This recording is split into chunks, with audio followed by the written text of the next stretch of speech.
Monty, you have been so instrumental in kind of pointing me in the right direction.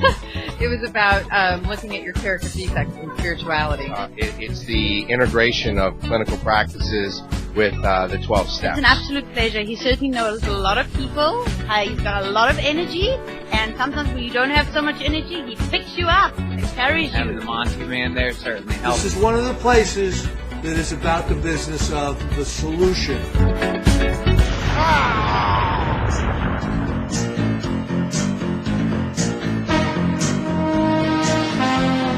The views expressed on this special broadcast of the Take 12 radio show do not necessarily reflect those of KHLT Recovery Broadcasting or its affiliates.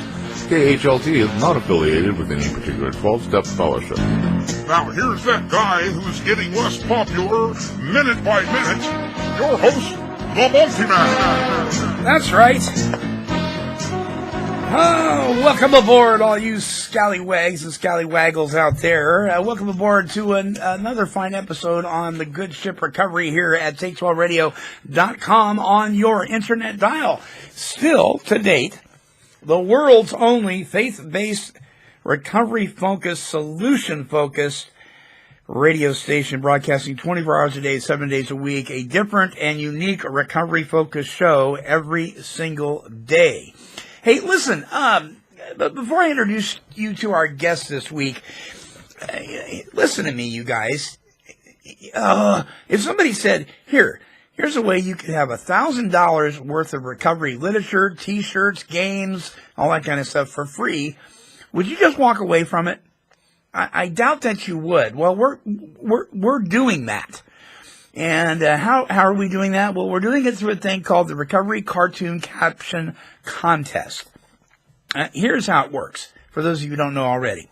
If you go to our website at Take12Radio.com and you click on Recovery Cartoons, every month there is a new recovery cartoon without a caption. Now, that's where you come in. If you could think of a caption, it can be funny, it can be sad, it can be serious. It doesn't have to be funny just because it's a cartoon. It can be any of those things.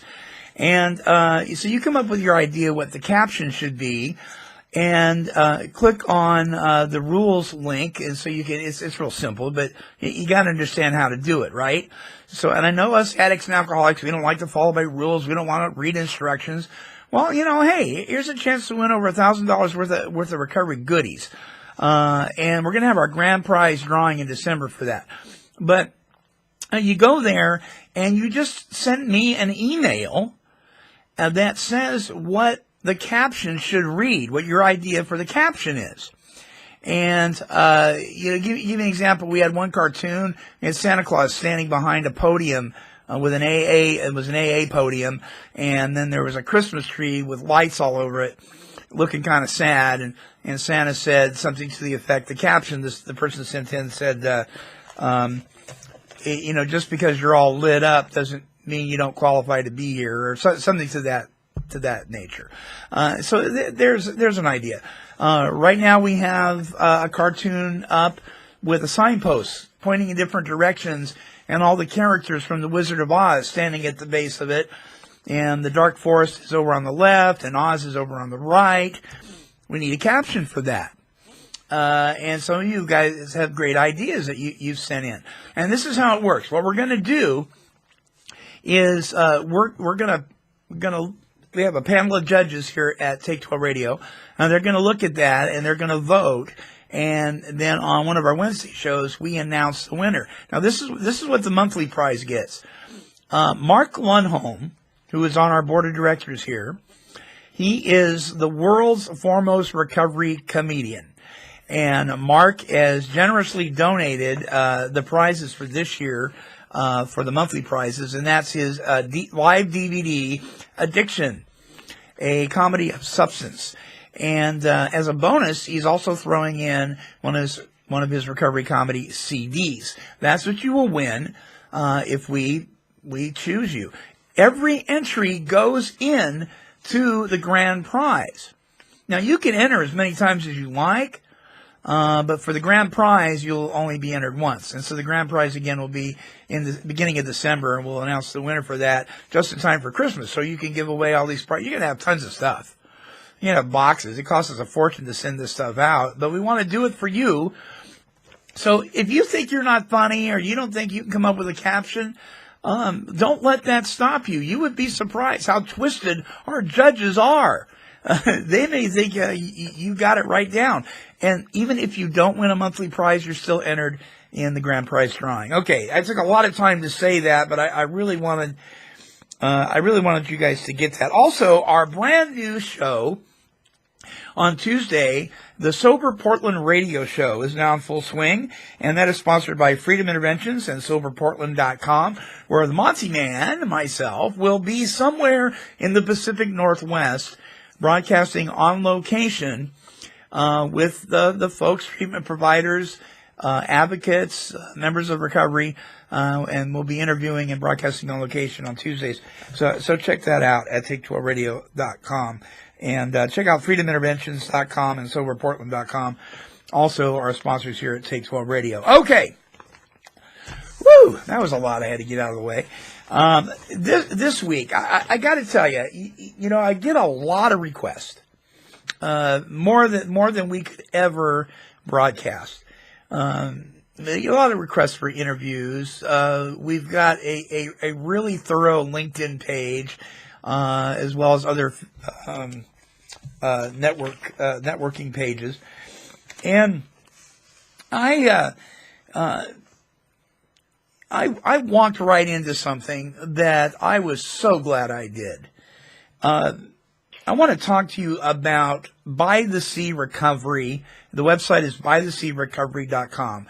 Our guest this week is Gonzalo de la Torre. Now, some of you may recognize that name. He was the 2010 winner of the LA Music Awards. He's a singer-songwriter, quite accomplished. But that's not all God has him doing. He has By the Sea Recovery, which is an amazing sober living environment. We're going to be talking about that.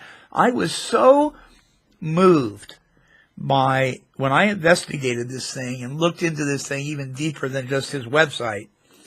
I was so touched and so moved by the intensity and the passion this man and his staff has for seeing people recover from a seemingly hopeless state of mind and body. Let me tell you just a little bit about this. By the Sea Recovery is backed by the highest sober living home benchmarks, both insured and certified by California overseeing bodies Sober Living Network, in San Diego's Sober Living Coalition, and the California Association of Addiction and Recovery Resources.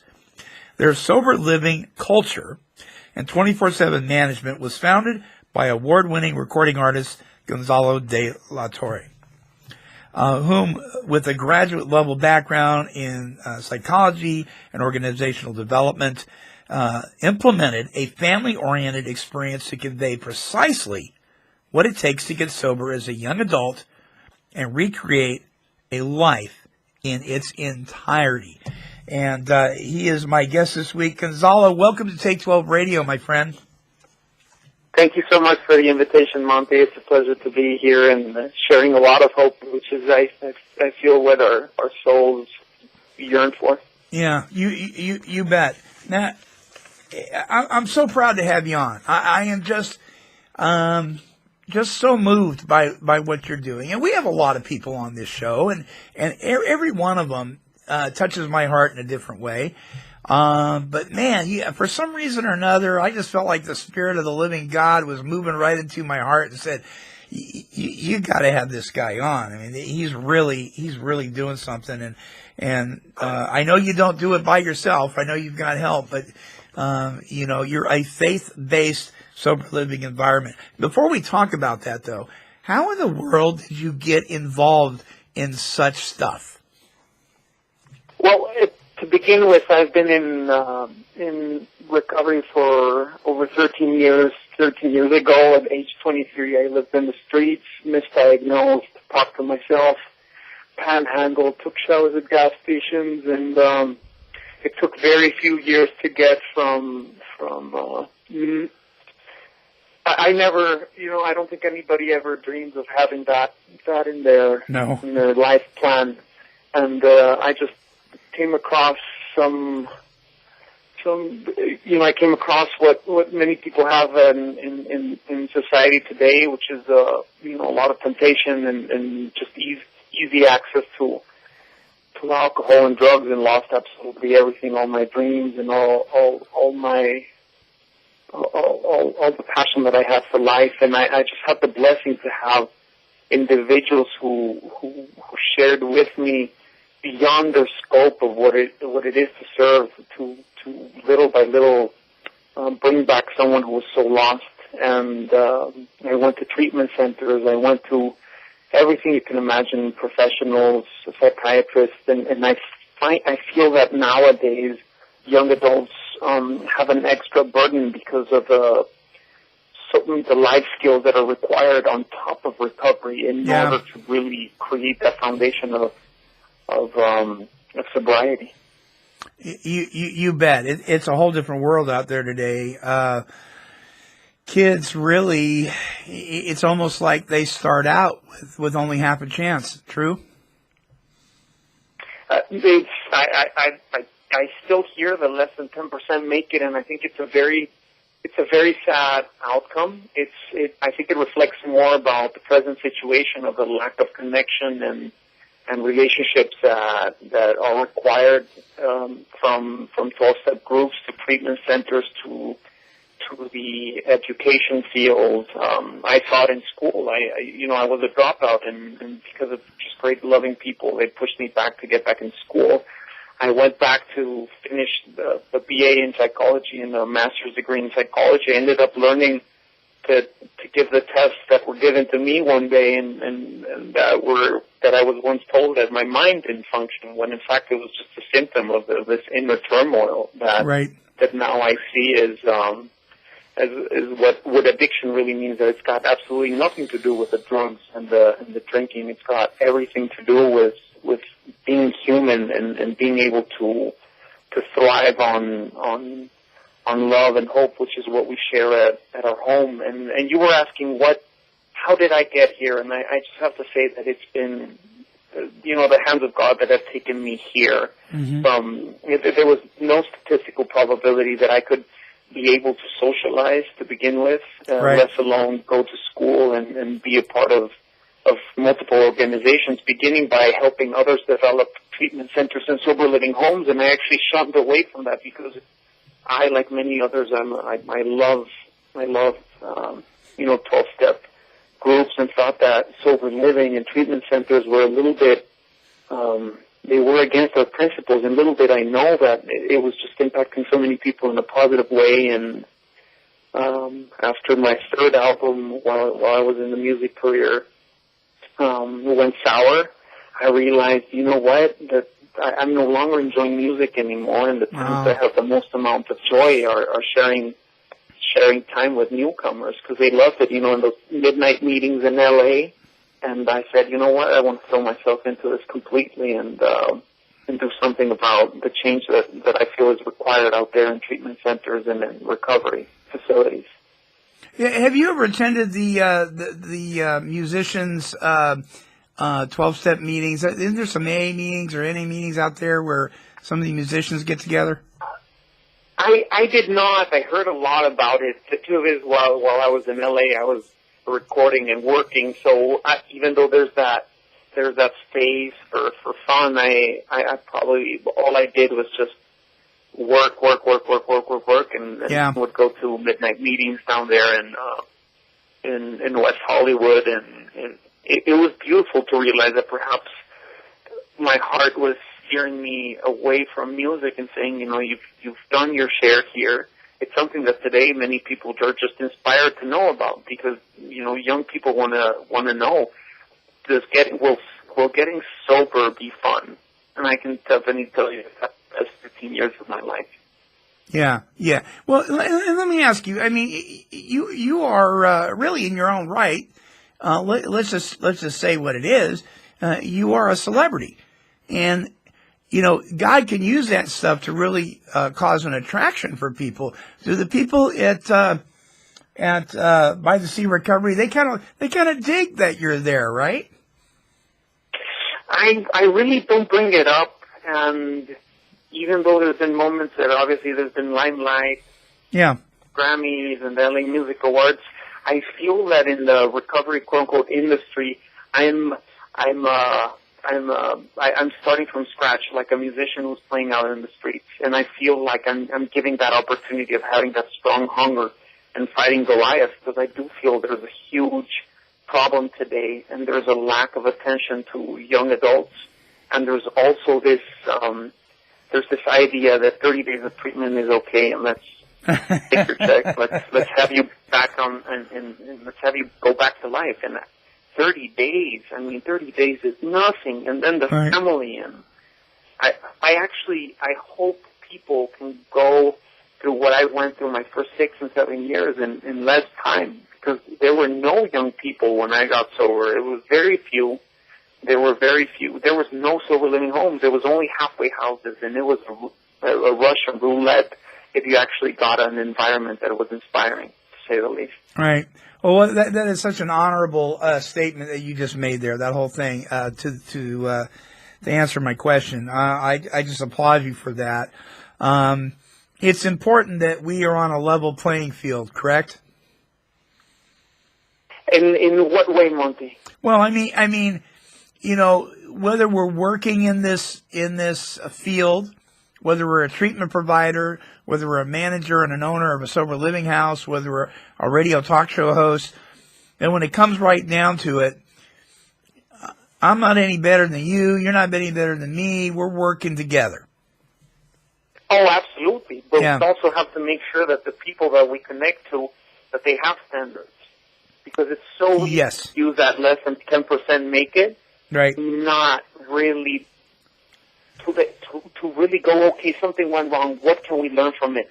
What was our part? Where can we grow? And I find that it's still being used. Don't worry too much about it. Less than 10% make it. Don't let it hurt you when something goes wrong. When I go, we can learn from every incident, like we are now with Philip Seymour Hoffman. It's a great opportunity to think about how prevalent this epidemic is, and to see how the media is handling it. And I hope they don't pull a Whitney Houston and just look to the right and see it as a moral and a flaw of him, rather than really taking the pieces and putting them apart and saying, where can we start changing?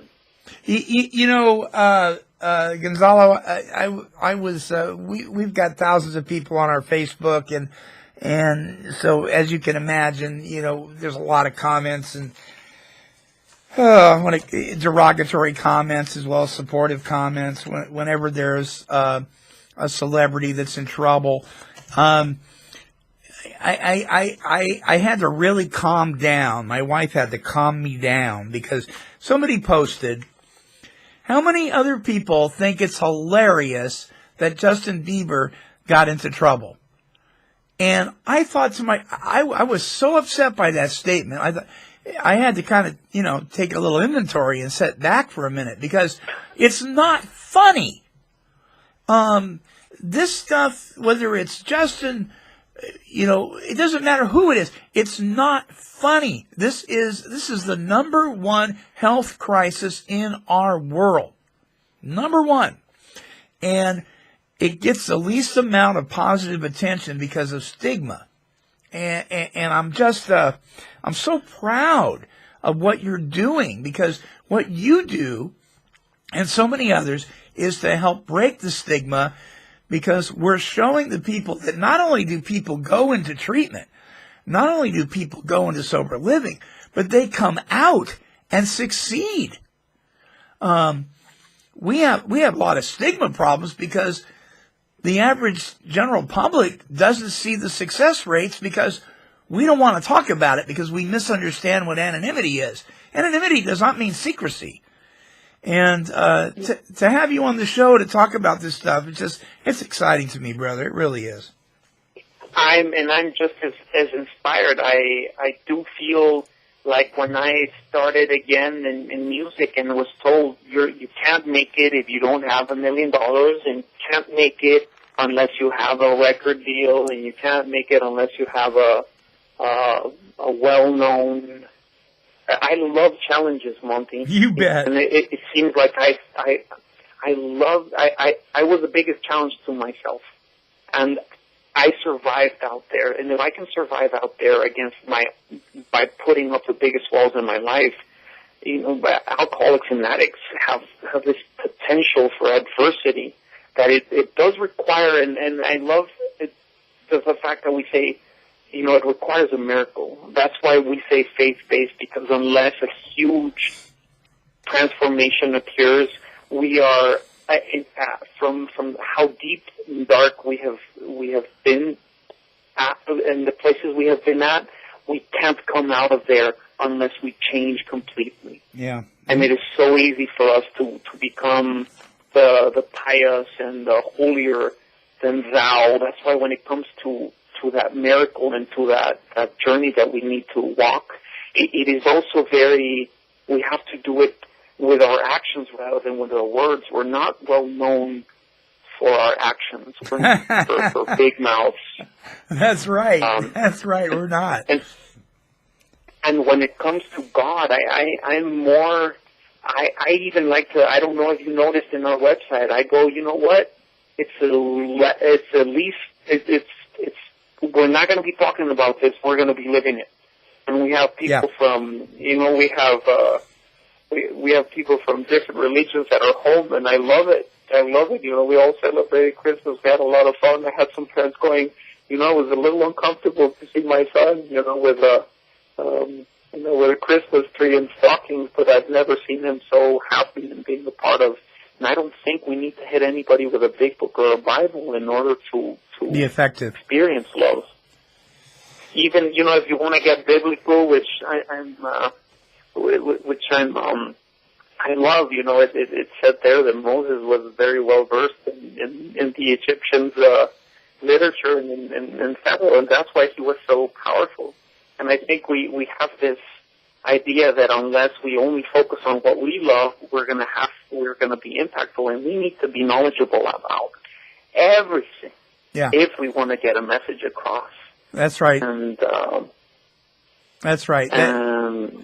You said something there that really it made me think of the scripture verse in the New Testament that talks about is more commonly known as the love chapter. We can have all these things. And let me paraphrase it. We can Bible thump somebody over the head. We can big book thump somebody over the head. But if we don't have love, it isn't going to matter one bit. We have nothing. And we're huge about that. I have seen it, and I see it a lot. I think it's actually what people use an excuse to not be able to use those qualities that make us our most beautiful selves, which is patience and tolerance when we sit down with that newcomer. Yep. When we actually also, sometimes the love is tough. When we're at the sober living home and we have to tell someone you need to have some consequences from what you just did because we live by standards.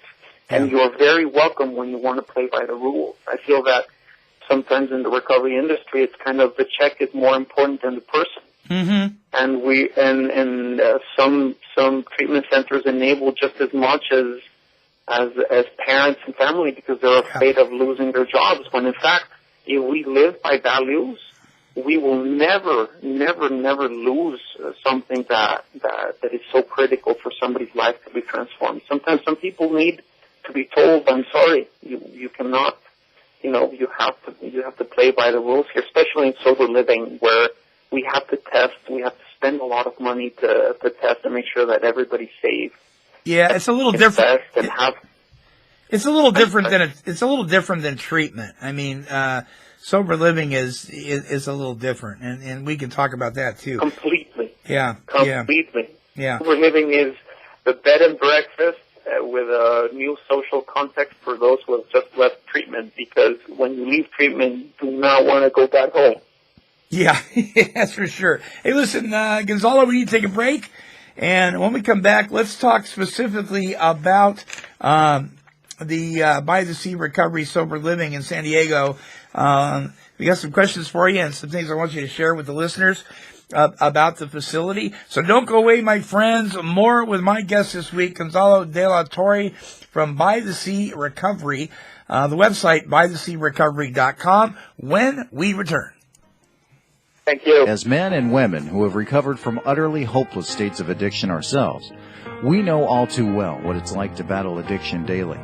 We are Origins Recovery Centers. Here at Origins, we have taken that which we have learned along the way, excised anything unhelpful and unnecessary, infused it with the latest medical research and innovative therapeutic methods, and created what we know to be the absolute gold standard in substance abuse treatment. And Origins provides the most preeminent aftercare and relapse prevention program available in the United States. For a free confidential clinical assessment, call toll-free 888-843-8935. That's 888-843-8935. Origins, delivering real solutions for real families.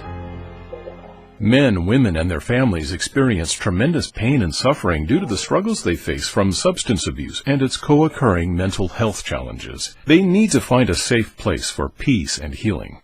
Therapia Addiction Healing Center was born out of a deep desire to provide that safe and powerful healing environment. Therapia exists to help people recover from addictions by developing and maintaining healthy, meaningful relationships with God, self, and others. To speak with an addiction specialist, call 1-855-652-4325. That's 1-855-652-4325. Or visit our website at www.therapia.net.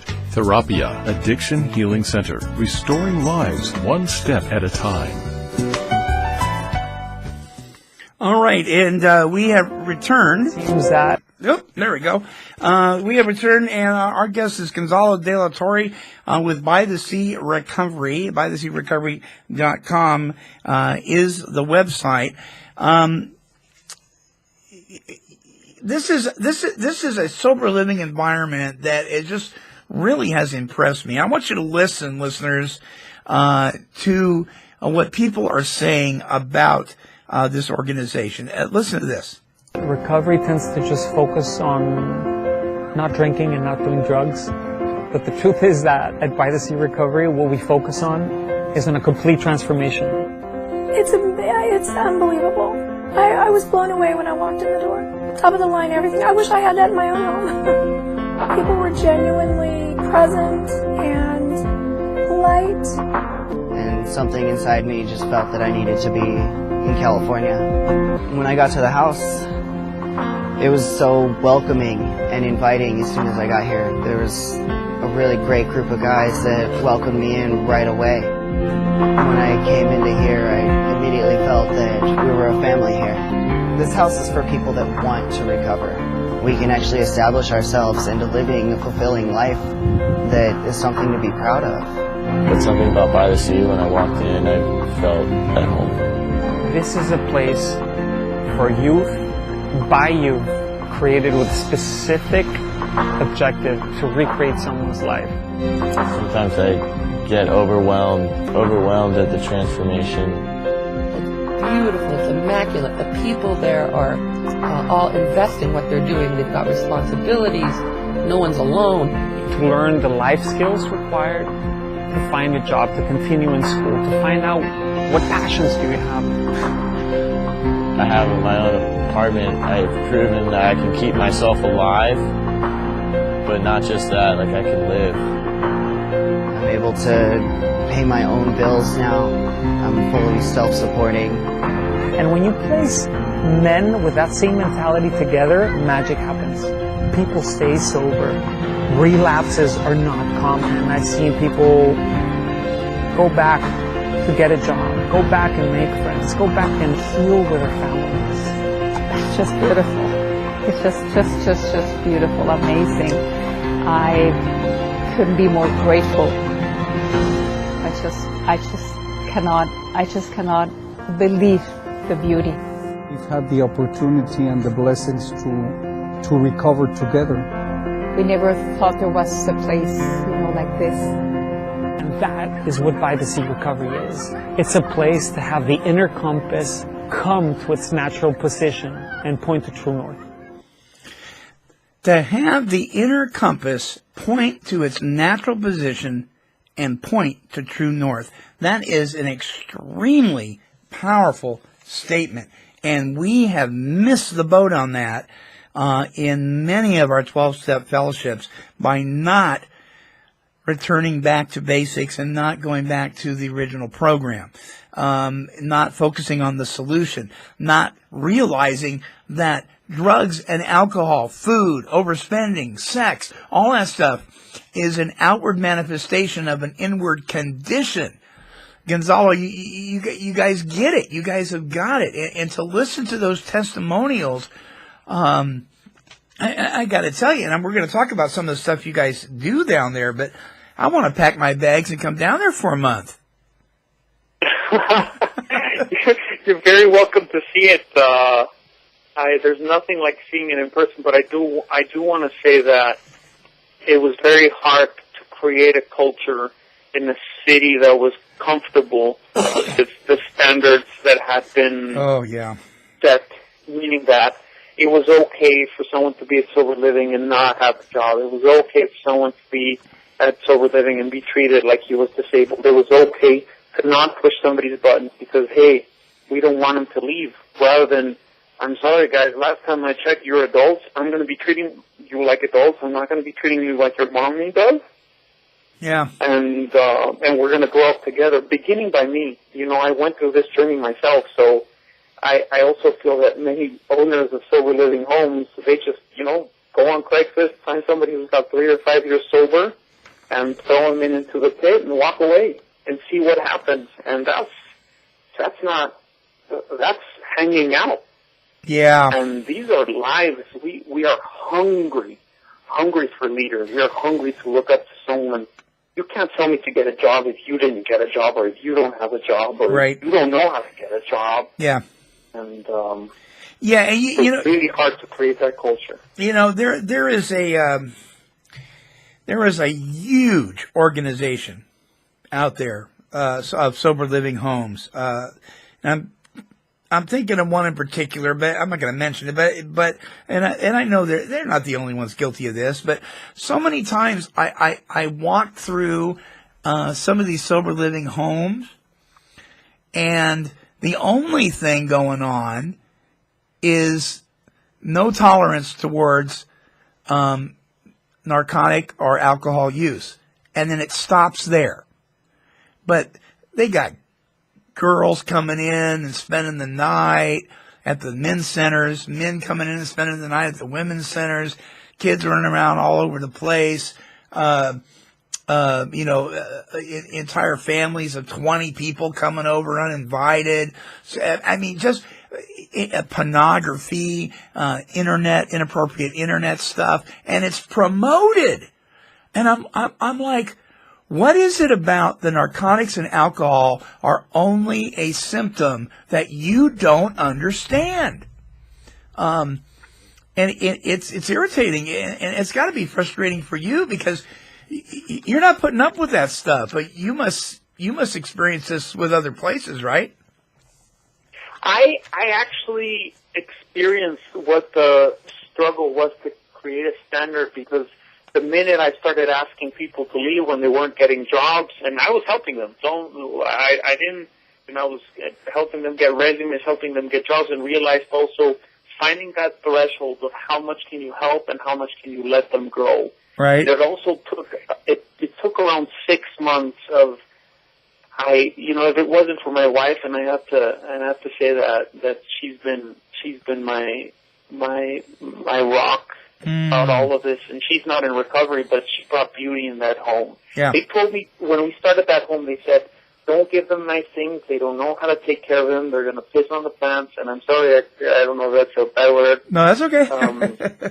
They said don't, and I thought it was sad because that was how this person saw young people. And I thought, you know what? I'm going to give them beautiful things, but I'm going to ask them to live by the highest standards. And to this day, I can tell you that there is no nicer home than ours, but they clean cotton duvets on a weekly basis. I had to live there with them. You know, I spent the first 6 months having curfew. I think few people are willing to live what they ask others to do. Right. And it was very hard to create a culture because it was going against the norm around in the city, and I was shunned. I was shunned to the point that some of my mentors were telling rehabs what we were doing, and that I also had to ask some of the senior residents to become leaders and assistant managers, and they shunned me from that, even though they had little time. And I thought, you know what? It's just that they're not given the right skills. And I had a career in music, and unless you have people and you trust them and you give clear objectives and you teach them how to be leaders, you can't have a team. And I realized that they thrive on having responsibilities, that they thrive on having standards, that they won't be the ones at the beginning that feel comfortable by asking someone to leave. But after a little bit, they go, we have somebody who cares for us. We have somebody who doesn't let somebody who relapsed stay at the house. We have somebody who asks somebody to leave when they got, messing around with a girl at another sober living, because we need to be respectful for the sacred space for women in recovery. And it took some time, but now we have a house of leaders that are ready to go out in life and survive, and they probably are learning more business principles at our home that they're doing at their jobs. Yeah, and that's so good. Well, let me ask you this before we talk about some of the things that are available there. Do you ever find, is it difficult? I mean, one of the guys, I have a friend up here in the Pacific Northwest who owns probably 15 different sober living houses. Now he's not in any kind of management position or leadership position with the organization that lives there, but he owns the property. He finds it discouraging that he has a hard time because there's what they call single family dwellings, that you can't tell somebody who is over 18, for instance, that they have to be in at 10 o'clock at night. What is the age group of the people that live there, and how do you enforce things like that? Well, you can't enforce something that you don't believe and live by. Yeah. And everybody loves rules. I'll start by saying that I love this country because it has rules. And people will complain about it, but deep down inside in our hearts, we love being in a place where there's standards and there's rules. You bet. And somebody who says you can't enforce it is somebody who simply doesn't have the guts or doesn't want to confront. I feel we have that in recovery. We don't want to confront others because, what if they see us this way? And what if people talk about us? You know what? In music, in many places, you better get used to having people hate you when you do something different and something new. And I can definitely tell you I have not been appreciated by the community, but when I get those cards from moms, or when I get that call from the resident who graduated, who shows me his new car and tells me that he's just been promoted at his work, and I remember when he walked in the house and his shoes were moldy, and I was the one who grabbed those shoes and threw them to the trash. It makes me feel good. I actually didn't throw them to the trash. I told him to throw them to the trash, and he picked them up the next day.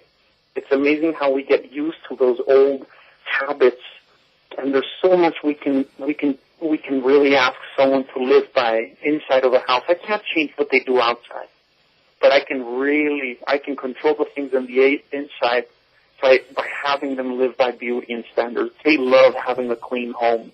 They love having rules. You just have to communicate it peacefully and with love. So if the law says you can't make him come in at 10 o'clock at night, the law also says you can lock the door. It's really this easy. Actually, the law doesn't come in my house because technically under law we're a disabled home, and we are a family unit, and we create our own rules. And since everybody's over 18, we don't live by the same standards as other homes. You will be hurting the welfare of everybody else because we're in early recovery. Yeah. You don't let somebody in early recovery do what they want. What they want is to do drugs and to hurt themselves and to take everybody else with them as hostage. That's right. To the darkest That's places right. of life. Well, good for you. And, good for you. I'm glad you've taken a stand with that. And you know, I say heck with them if they can't take the joke, right? I mean, we got standards, we got boundaries, we got rules. Maybe for the very first time in your life, you have some basic life skills. And if we compromise on those, we're just sending you back out there to die. And I just, exactly. Yeah, I congratulate you, man. Let's talk about. We talked a little bit about how nice it is there. You guys got some amazing things going on.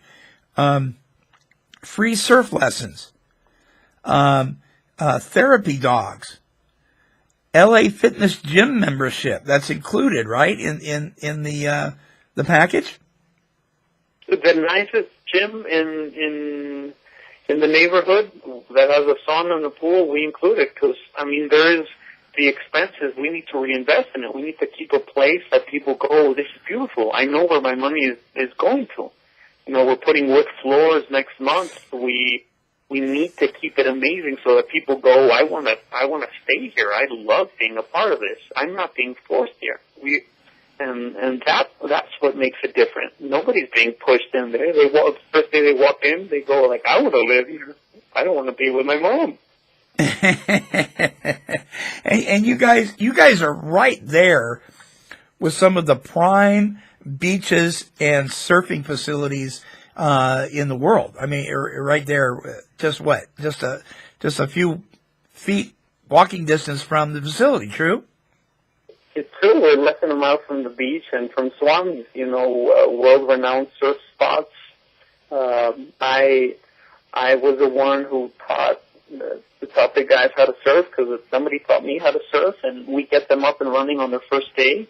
And then I taught management how to teach. So it's, very biblical. Teach a man how to fish, and they will never be left hungry. And that's what we do at the house. We don't enable. We don't have maids. We don't take them around in a van and make them and treat them like children. We push them a little, but given the conditions, it's like Google. People love working at Google, but I'm going to tell you, few people work like those people were at Google. They will stay later than they're asked to. Yeah. And I feel we have that same culture. And we also, they have a say in what changes at the house. I give them monthly surveys so they can have feedback for management. Basic business principles that I feel were just missing from homes. Yeah. Wow. Really, really awesome stuff. Scuba diving lessons? Is that true? No scuba diving lessons yet. Yeah. Okay. The house should be self-supporting, but at this moment in my life, the day that I get to be a billionaire, which I'm really shooting for, believe it or not, I really want to do. I started with this just going, I just want to live and give my life to other people, and then I met my wife, and she's just simply changed my life around, and she's the closest I've ever experienced God to, and she sends these men and M&Ms with their names on it, and gets some new sheets, designer sheets. A part of me goes, oh, no, because I didn't have that opportunity, I got thrown into a warehouse with 250 people. It was barbed wire, and we were beaten. We didn't say we were alcoholics, and I don't ever want anybody to go through that experience. I don't want anybody to go through what I lived. You don't have to lose your mind. Yeah. Oh wow. Okay, so let me recap on this. Unparalleled world-class amenities. Now listen, listeners, listen to this, because I know what some of you are thinking. And we're going to visit that here in a minute. I'm taking this right off your website. We created an ocean view sober living home without any deposit, making moving in an ease with expenses per month of only $1,400 including free surf lessons, 24/7 URAC certified telecounseling and nurse triage, therapy dogs, 24/7 certified sober living network management, weekly leadership and motivational life skills, premium LA Fitness gym membership with sauna and pool, premium Egyptian cotton beddings. Some people are listening going, what? The list goes on and on. The washer and dryer systems are magnificent. Detergent, softener, coffee, creamer, sugar, less than a mile from the world-renowned surf beaches of North County, San Diego, and walking distance from yoga classes, meditation gardens, shopping centers, recovery resources, 12-step meetings, and sports activities. By the Sea Recovery Sober Home San Diego sets a tone in recovery housing by offering standalone amenities, and the list goes on and on. And you say, recovery from addiction and the experience of transformation was meant to be a blessing. A blessing. Now, there are people listening right now that are of the firm belief that addicts and alcoholics, because of what they've done, because of the damage that they have left in the wake of their behavior, don't deserve all these nice things. And I used to be one of those people, even though I was one of those guys that left a wake of damage. Because you know how we can be. It's like the reformed smoker in his first couple of months. He's really down on the people that are smoking, right? I used to be like that. I don't believe that anymore. I agree with you. This recovery process, this re-entrance into becoming a productive member of society, a new life, should be a blessing, not a curse. Do you ever come across people looking at you going, what are you doing all this nice stuff for these guys for? Look what they did. I've even seen parents that walk in and they go, oh no, he's going to be experiencing something harsh. They're the anger and the frustration that they're carrying. You don't want to take it on, you can be angry against yourself, but you should be angry against addiction and against the things that you have probably done to prolong it through enabling. Yeah. And I myself am healing in this journey because I did not have this opportunity. I was underfed. I went through hunger for 3 months. I cleaned floors, cleaned bathrooms, and very substandard. I left that place that still exists to this day in the United States with fungus all over my legs and my chest because 250 people used 6 towels and one soap, and I think that's against human. Against common decency. It should not, absolutely. And I go, look, if we're going to be having these expenses, which are $46 a day, it's less than a motel. Why not just create the most beautiful place ever and hold everybody by the highest standards? And we don't wait till you use drugs. We start seeing when your quality of life starts dropping at the house, and we confront you as a house with love, with real intervention and communication techniques, which I learned both in school and out there in the business place, and people love that. They never experienced that at home. They didn't experience it out there at the crack shack. But if we give them the opportunity to learn communication, to learn love, and to tell someone, if you don't do this, this will happen. And when people see the repercussions and the consequences, they go, wow, we finally see people that live by their word. We finally have leaders, and they respect leaders. They don't respect someone who says, I'm going to punish you, I'm going to punish you, I'm going to punish you. But they do respect when there's standards in a home. And they love it. And they won't leave. It's amazing. And, I always say, if you get away with it, you'll do it again. Absolutely. Yeah. And if you said, I'm going to do this, and you don't do it, when they do it, your word is worth nothing. That's right. Nothing. We're hustlers. We do not respect people whose word, we're as strong as our word, Monty. Yeah. Yeah, you bet. Let me ask you this. You guys have televisions there? We have 2 televisions in the media rooms, not in the not in their rooms. I think it's only the manager who has a TV, because he's learned and he knows how to self-regulate. When it comes to our TVs, we have some big plasmas and we have a Cox Gold bundle. But we do believe in entertainment, but there are certain rules to that as well. Okay, so let me ask you: are there certain movies, certain television shows, and so forth that you feel are detrimental to the folks living there? I haven't had any problems to this day, and I feel it is because we tell them during orientation and through our rules what happens if there is any pornography or even other illegal uses of the computer and of the TV. Obviously, we have it boxed so that there's no pay-per-view. Right. And I won't be that person that starts to control too much in the inside. I just let them know that there are thresholds, and they love certain types of music. I just simply know that by the standards that we live at home, that youth eventually they're attracted by that. They are attracted to obviously to a man who thrives, to a man who has self-respect and leads other men. I have found that my relationship with my wife is that's the true indicator of recovery, when we can be in an intimate relationship with stability. And I've learned more about love from my wife than I've done from anybody in recovery. And I think they are really attracted to that. How does that have anything to do with TV? That I don't think that ends up being an issue when we give a thorough orientation and we let them know what the consequences are. Because I have seen that. Mm-hmm. Yeah, because I was going to say, if you make the higher standard attractive enough, people will begin to slowly let that other garbage drop off on their own.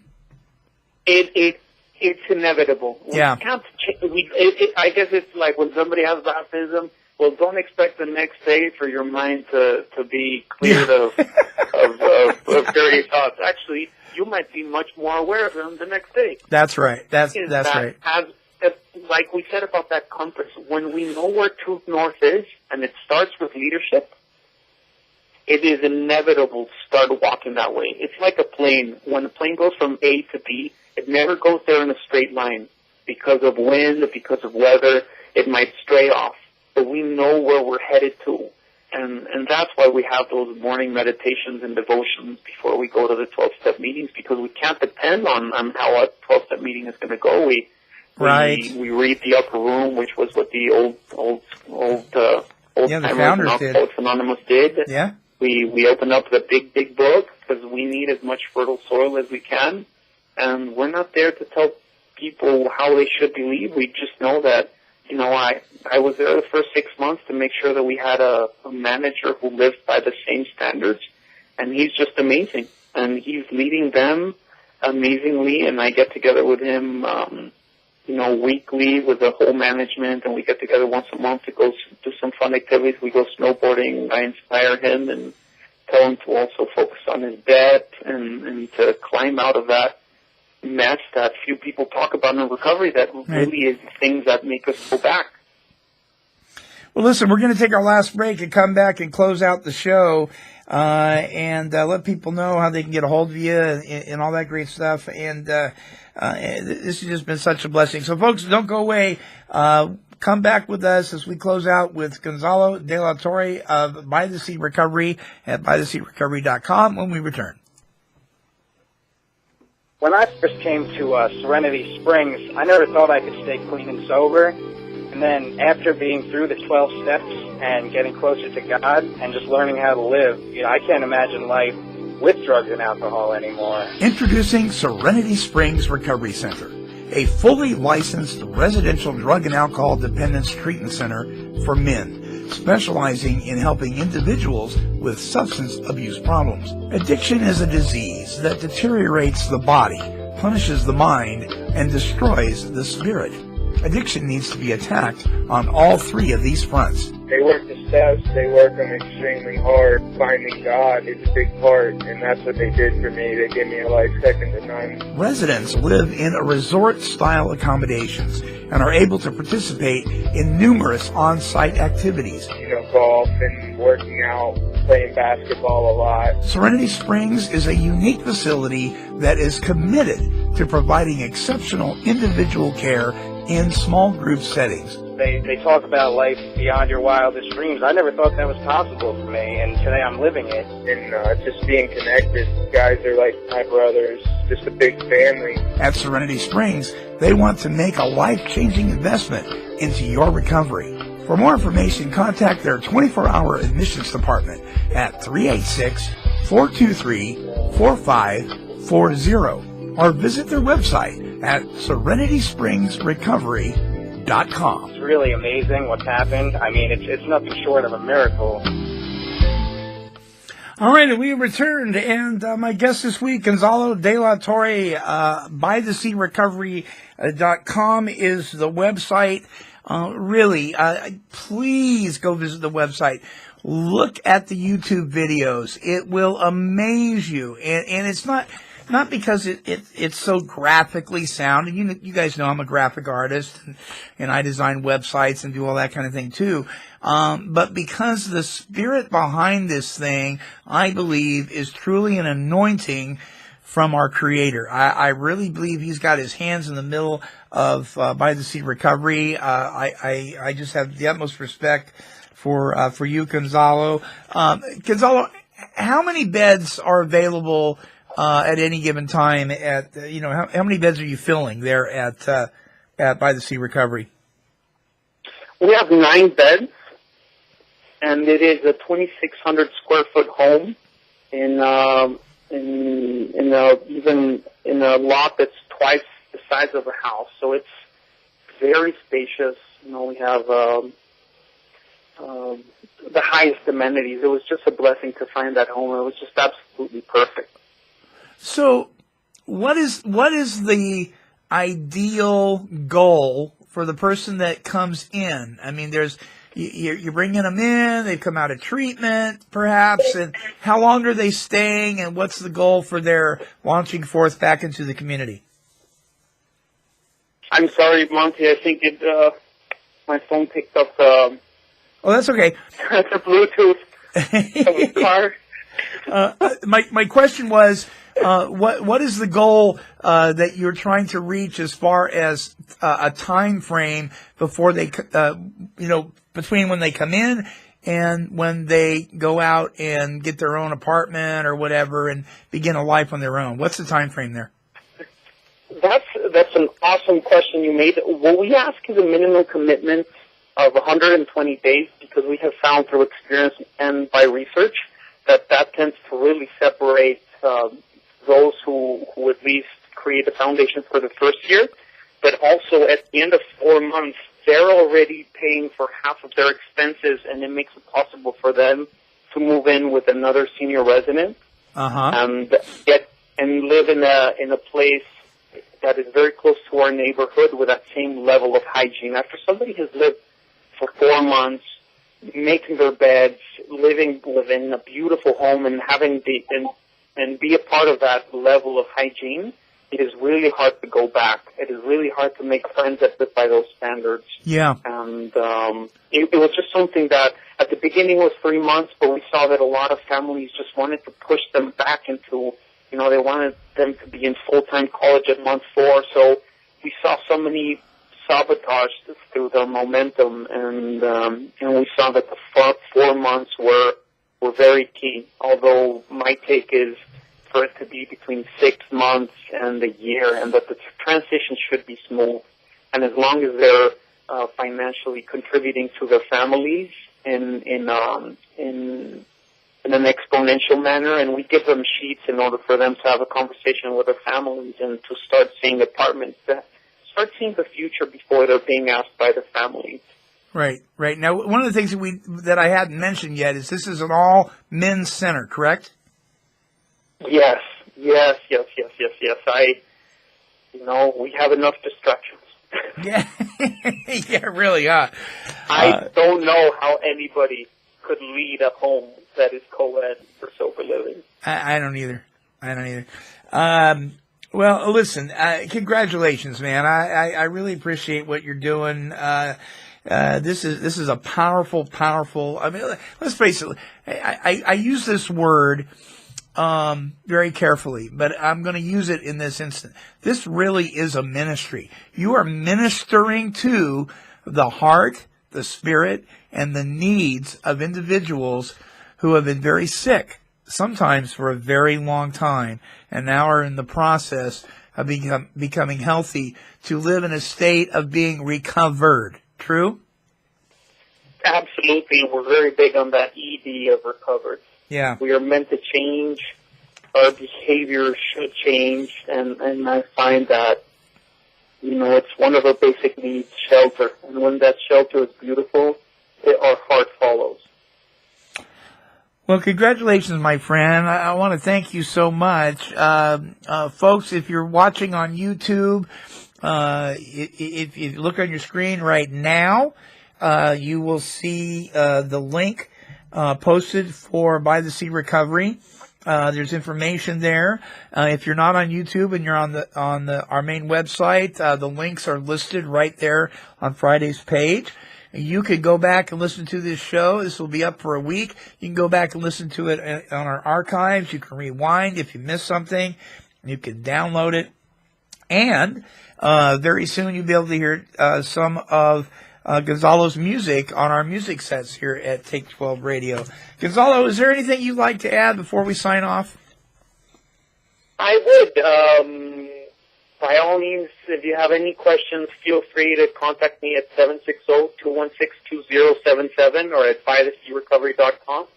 And regardless of anybody out there, young or, we're not specific about the age. It just so has happened that our home has become attractive to that specific age group. But I do want to say that regardless of anybody out there being in our home, that our main focus is recovery, and I'd love to point people in the direction towards meetings and gatherings that have no cost, and that we need so much more than 12-step meetings. We need to grow spiritually. We need to grow as men, and that I commend you for the work that you do, and thank you so much for the opportunity, Monty. Absolutely, Gonzalo. Thank you so much. Okay, one more time, that number is 760-216-2077. And their email is contact@bythesearecovery.com. All that information is on the YouTube screen and also on our website. All right, Gonzalo, don't hang up. Folks, don't forget our recovery cartoon caption contest. Go to the website, take12radio.com, click on recovery cartoons. And until our next show, this is the Monty Man, along with Gonzalo de la Torre. We're wishing God's perfect serenity for you. Bye-bye, my friends. Talk to you soon.